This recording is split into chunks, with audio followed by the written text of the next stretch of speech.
في صيف عام 1830 ظهرت في الأفق واحدة من أكبر الأساطيل العسكرية في القرن ال19. مئات السفن الفرنسية تقترب من سواحل الجزائر محملة بالجنود والمدافع. لم يكن الأمر مجرد حملة عسكرية، بل بداية فصل مظلم في تاريخ شمال إفريقيا. الغزو الفرنسي للجزائر لم يكن حادثا عابرا، بل مشروعا استعماريا مخططا بعناية.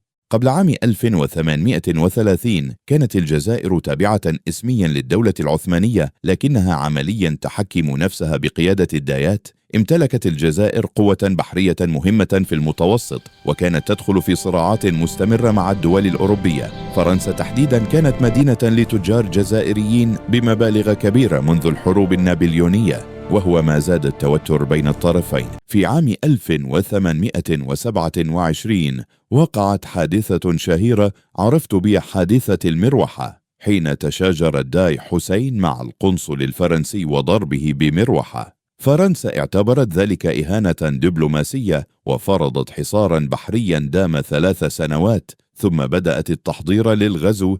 الغزو لم يكن بسبب المروحة فقط، بل بسبب الطموح الاستعماري والأزمة السياسية داخل فرنسا، ورغبة الملك شارل العاشر في كسب دعم الشعب والجيش. كما رأت فرنسا في الجزائر موقعا استراتيجيا للسيطرة على المتوسط ومنافسة بريطانيا. في 14 من جوان 1830 نزلت القوات الفرنسية في سيدي فرج غرب العاصمة بأكثر من 37 ألف جندي ومدفعية قوية. ورغم المقاومة الجزائرية، إلا أن التفوق العسكري الفرنسي حسم المعركة بسرعة. في 5 من جويلية 1830 استسلمت مدينة الجزائر. سلم الداي حسين مفاتيح المدينة مقابل حماية السكان والدين الإسلامي، لكن الفرنسيين سرعان ما خالفوا الاتفاق ونهبوا القصور والمساجد. تحول الغزو إلى احتلال دائم.